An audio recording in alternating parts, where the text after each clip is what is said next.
That's better. But what's better than regular coffee?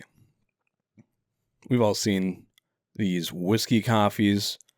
Specifically, there's a Blanton's one. Crowd Barrel's been doing them. But what actually goes into creating a whiskey coffee? That's going to be the purpose of this video.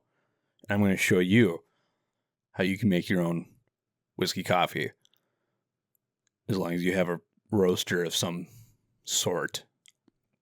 Well, let's get into it.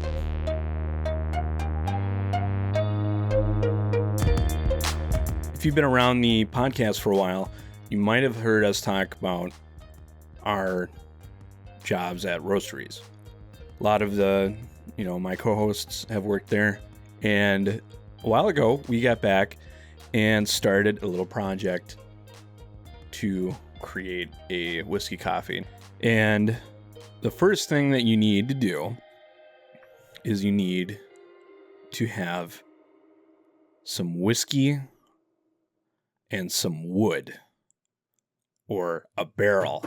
Do you have an empty barrel? Well, then you need 150 pounds approximately of coffee that you'll pour into the bunghole of that barrel.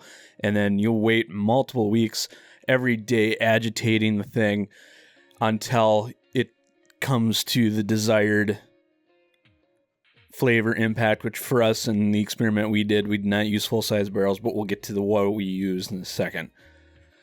So you waited multiple weeks. Then you need to take the coffee out of the barrel. How do you do that out of a very small, about yay big bunghole? Well, you need a Sawzall, because you're gonna open up that barrel.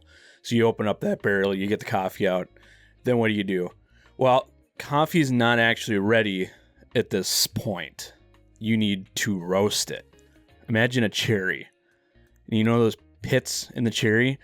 That's pretty much what coffee is it's that seed. So you take out that coffee, and then a distributor purchases it from a farm, and then in turn people buy it from distributors. That's what we get. We get the green coffee that's been drying from the point where it's been removed from the fruit. So the green coffee is going in the barrel, and then we're going to roast it after. But for us to do that, what we're going to replace, instead of a full barrel and a full 53-gallon fill of whiskey, we're going to use one bottle. And, I just picked up anything that you might have on the shelf that you would use. Something you might not go through very quickly. And then our fill-in barrel. In this case, it's some sort of spiral. You can find these on Amazon. Oak Infusion Spiral. It is Char 3. Probably. But I found these on Amazon. These are pretty cheap. You can buy a pack of them. This is what I've used before. What we're going to do for this first part is we're going to open this up, and we're going to put it in our bottle.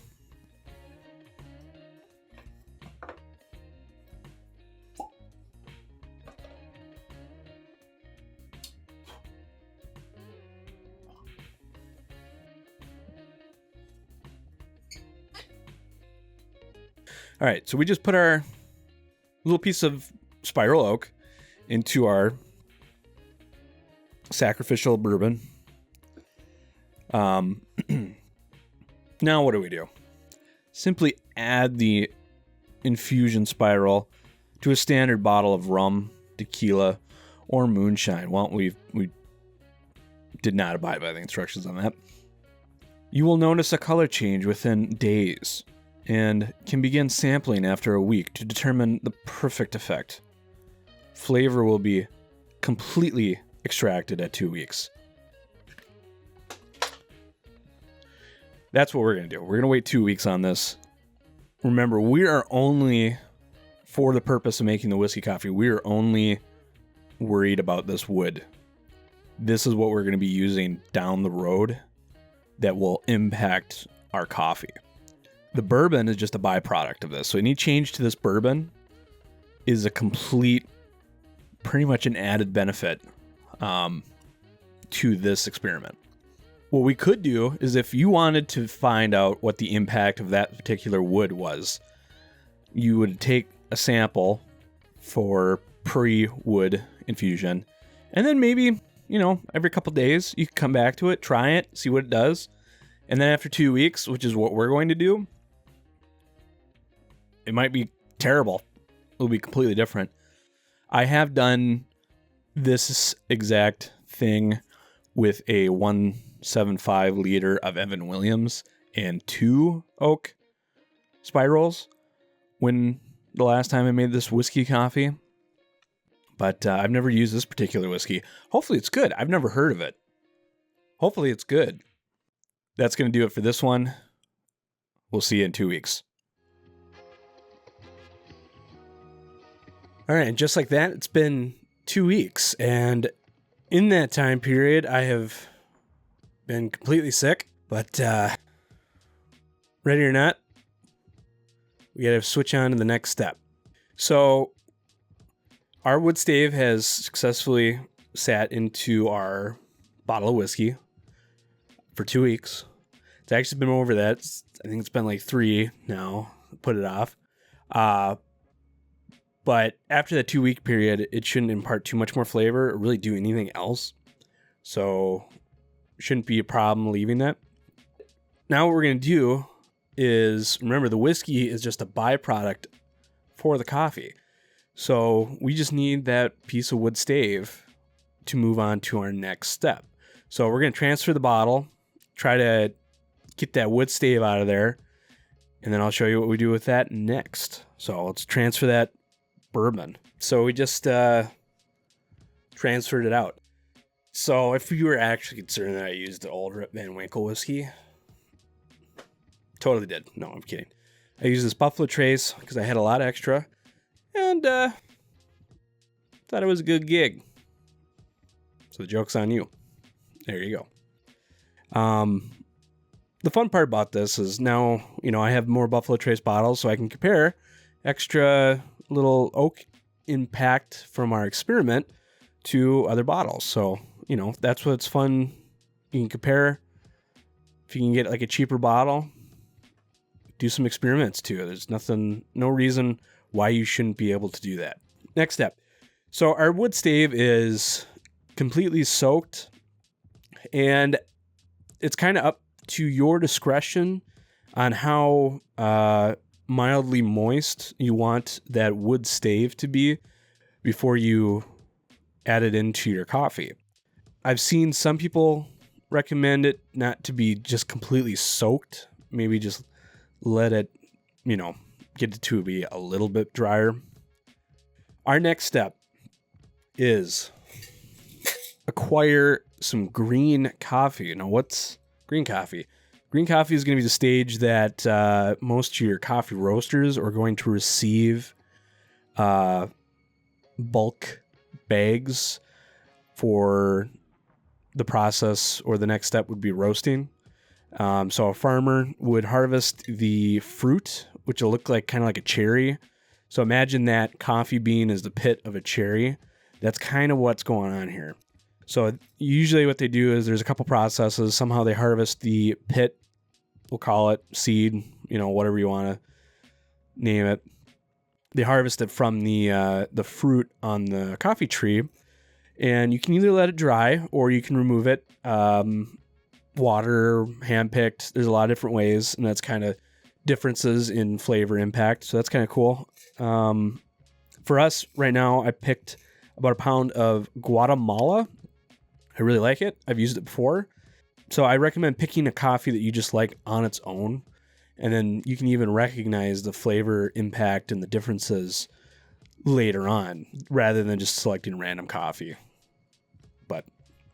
So there's a couple places I think you can get green coffee. You should be able to buy them. There's a bunch of home roasters, and that's kind of what we're going to be looking at. I should have gotten that information. I might do so and add it into the description below for where you can find and source green coffee. Biggest thing I will say is this is technically a raw food product right now. So you want to be a little careful and not consume, or if you touch it with your hands, wash it. Small chance that there could be salmonella on unroasted coffee. So just be aware of that. And this is organic, just because that's what I had access to. So it's organic. And Guatemala is just a good one. So now what we're going to do is I'm going to open this up and we're going to insert the wood stave.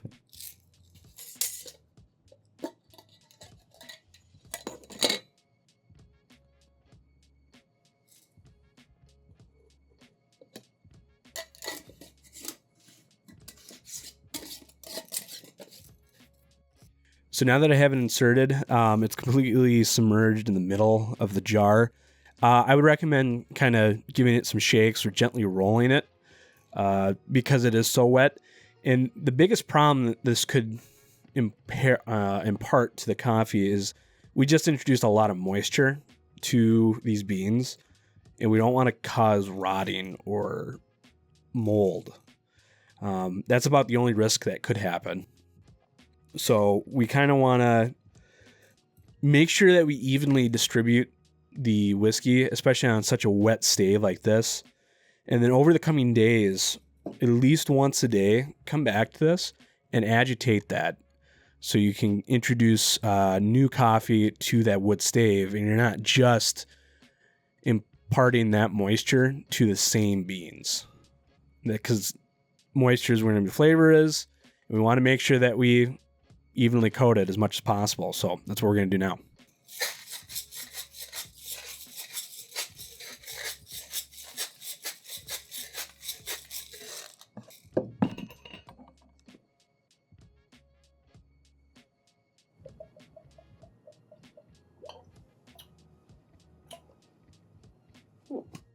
Just try that Buffalo Trace. It's like, it's a lot more spicy.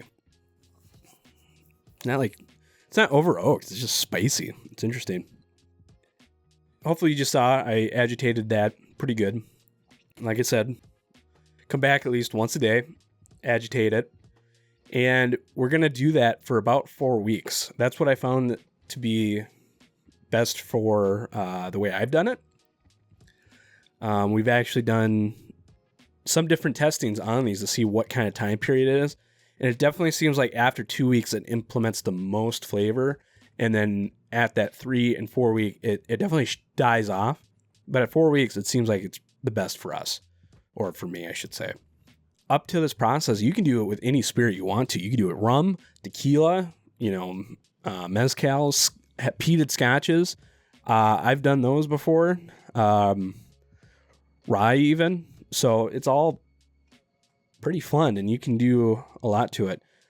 There's also different kits on Amazon. If you just want to go buy some coffee that has imparted spirit flavor onto it, you can do that. There's a rum one, rye. I think I bought those in the past and then essentially recreated those, like how I'm doing it for you.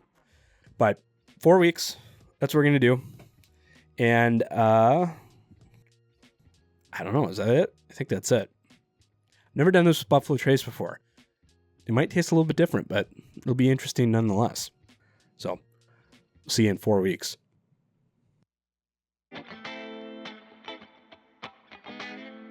Welcome back. So, it's been a bit,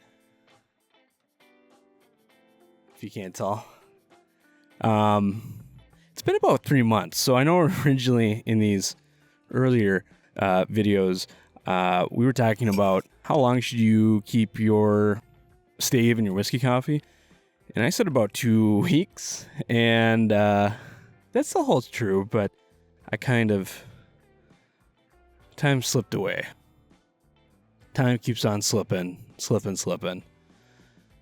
just as the wise Steve Miller once said. But now we are finally ready to roast, and this is what I will be using to roast on today. Now, there are a number of home roasters that you can purchase, and they're going to be just fine. What I would recommend is you're going to have to research and figure out what kind of fits your need and use case scenario. For me, what fit my need and use scenario was the fact that I got this for free, so that fits my need case. This is not too cheap, but then again, there's a whole wide range of cost for home roasters, anywhere from probably like dirt cheap, like $60 home like stovetop units that you can roast coffee to this I think was about $600 new at one point. And what this one is this is essentially it has a heating unit in the center of it. So what we're going to be using, this is just like a catch tray thing, but you can see this is the actual coffee cylinder that we'll be putting the coffee into, and it just spins like a rotisserie. And hopefully you can see it in the center. There's two heating elements. Those obviously are going to be heating up the coffee, so it's essentially kind of a fancy toaster oven on a rotisserie. And that's about it.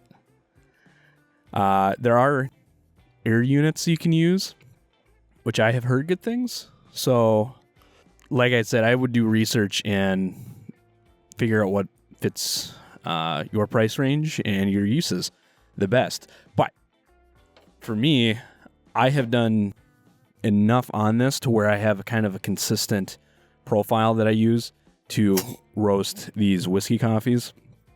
And it is all written down. And I have done some rum stuff. I have done some different whiskeys to see if those affect the roast levels. And for the most part, it doesn't too drastically. Now, if you're a nerd as far as roasting levels, you're going to have to do your own research and figure out, figure that out. But I can give you kind of a base to work off of. And what I like to use is this type has multiple different roast profiles. If you're not familiar with roast profile, I wish there was someone else that was teaching you, because I'm not the guy. I'm not the guy. But to quickly kind of explain this to you, I think there's a chart in here. I'll probably take a picture of this and put it on screen now. But essentially, there's 5 actually programmed into this that is going to control the heat levels. And if you think about I don't know the actual term, but think about a roller coaster. You're climbing in temperature, and at some point it drops off, but then it'll pick back up into that second hill. And that's kind of what a traditional gassed industrial roaster will do, is it'll start at a set temperature, like your oven, you preheat it, you get it there, you enter the coffee, and it's rapidly cooling it. So you're putting the energy from the, what would be a drum, and it's going into the coffee, and you're baking it. Now, at some point, the temperature will come back up into that second hill on the roller coaster, and then it will actually surpass, depending on what profile you're doing, it could surpass the temperature you had set. That's all dependent on dark roast, medium roast, light roast, and all that. The point is there are different profiles on it, and the one I am doing is just going to be the one that's the most similar to an actual industrial one, and you don't really want the temperature to drop off on some of these. You kind of want the most consistent heat profile.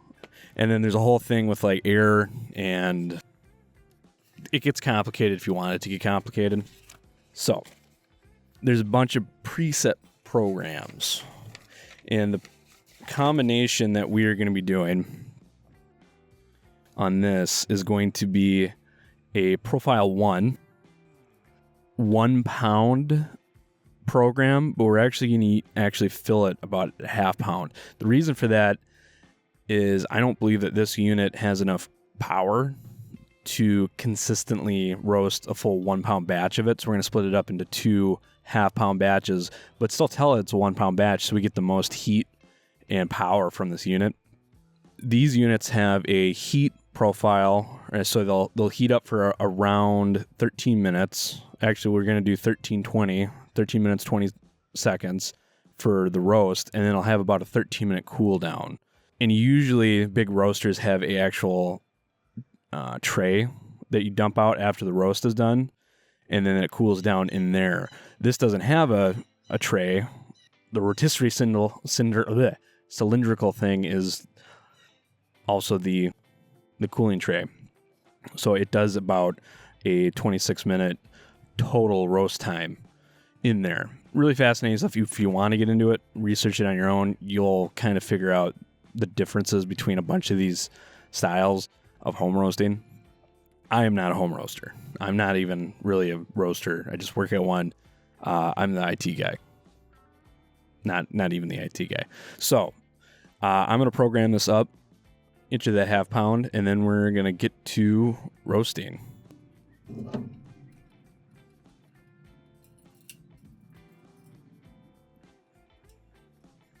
So I am going to make sure I take out the stave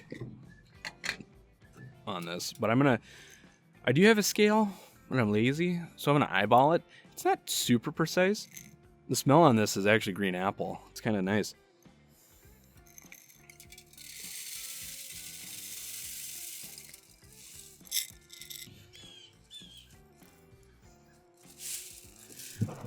All right. Now if I can get it in. There we go. So it's resting in place. We're going to add the chaff catch and heat shield thing. And you probably do see all this chaff on there. You do want to make sure that that doesn't build up too much, because that is flammable. Here's our little wood stave that did its job. Oh yeah, smells like green apple. Like I said, for this unit, it's a Benorm 600, 1600. It's got toucan on it. Gourmet coffee roaster with smoke suppression technology. I do not recommend doing this in your house. Do not believe the smoke suppression thing. It smokes. Make sure it's level. So first things first, we're going to click on 1 pound on the top. And I wish it was darker so I could actually see. And then we're going to do this is the program settings. We're going to do A. So 1A and then P1. And then we need to increase the time. Right now, actually, it's set to 18. So we're going to go down. 18's a lot. 18 minutes. Like, there's not a good reason why you have that. So on the roast time, we're going to do 1320, 1 pound size profile. We're telling it, even though it's roughly about a half pound. Everything's going to be good. We're going to hit start, and we'll come back after the cool down cycle and everything. So here we go. Oh, can you hear it?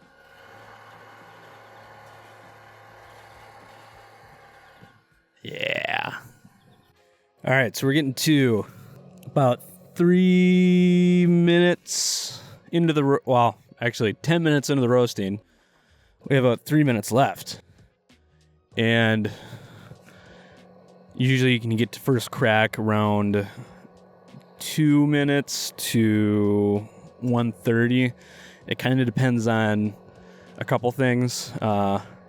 Moisture of the beans, mostly. But we should hear first crack here pretty soon. But the other things you could do is this wood stave, this is pretty much spent, I believe. I don't think you'd really want to put this in another thing of bourbon. I would just go get some new ones, but you could do rum. I did peated scotch. I did Highland scotch. I've done different types of bourbons. I mean, you could do 4 jars of these and do different bourbons and see how they affect each other without even starting to get to the types of coffee. I mean, this is just Guatemala. Hihu Tenango. And this is one of my favorites for this, but you can experiment with a ton of different coffees. And you can smell this thing. It smells toasted on the coffee exhaust. Oop. I think we just got first crack, maybe. Looks like we're at 1 minute, 20 seconds left. So roughly around that 120 to 130 is when it first crack. So usually you can get one crack on a light to a medium, depending on what you're going, and then dark roasts get a second crack on it. Remember, dark roast doesn't mean there's more caffeine in it. A lot of people think because dark roast tastes stronger, there's more caffeine in it. Well, there's actually more caffeine in the lighter roast. I believe most of the reason to that is because if you ever get a dark roast and it's oily, that's all the sugars and stuff that were inside of the bean. So if you're baking out the sugars, you're also taking with it the caffeine. Darker does not mean stronger. Oh, we got 10 seconds left, and we're going to go into the cool down. And then it just kicked on for that cool down. So now it turned the heating element off. It's trying to cycle through as much air as it can to remove the hot air, so it can try to turn off that cooling or that roasting process. No, it still carry over a little bit. It's kind of like it's like letting steak rest. You know, even though you took out the heat, it's still going to kind of bake slowly on the inside for a little bit. So it will kind of overreach that initial 13 minutes, 20 seconds for roasting and still kind of finish up a little bit in the cool down. Okay, so we just finished the first batch. It just shut down on its cool down. So we're going to open it, take a look, and then we'll start the second batch. But hopefully nothing's too hot and I don't burn myself. There's the chaff catch. You can see all this wonderful new chaff we did. Just be careful. It could be a little hot. Slight chance it could be an ember.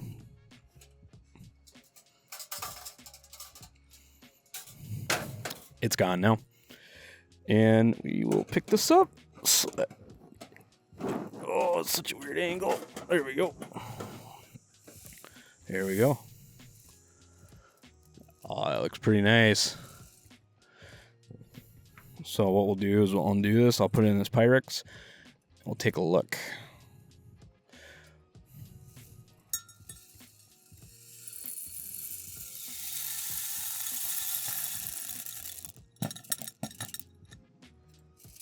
Make sure we get all of it. Took far too long to waste any of it. So what we got here is usually you want the most uniform and consistent color to it. So if it looks speckled, that could be a sign of uneven heat, but what it could be is it could also be from the whiskey finishing. It seems like when I've done it, it seems like it always is pretty speckly. It looks okay. I'll try to bring it to the camera so you guys can see what I'm talking about. Oh, hello, Bumblebee. Focus. There we go. Look at that coffee. Nice. So what we'll do is we'll load the second half of it and do that one. I'm not going to really film that. I'll just skip ahead. Once we have all these roasted, what you would want to do is you could brew it up at this point. I would recommend waiting a couple days because it'll off gas a little bit. And if you taste it at this point, it might seem a little grassy. That grassiness will go away in a few days. But yeah, otherwise you would enjoy. So we'll get the second one loaded up and then we'll see you at the end of it. Finally, after like 3 months, which would have been, 6 weeks you could do this. So if this is something that you're interested in, I recommend trying it at home. Figure out a roaster for you that fits your needs. But thanks for joining us on this episode of the Whiskey House Pub House Coffee Edition thing. I think we might come back and do a taste test. So, see you in the future.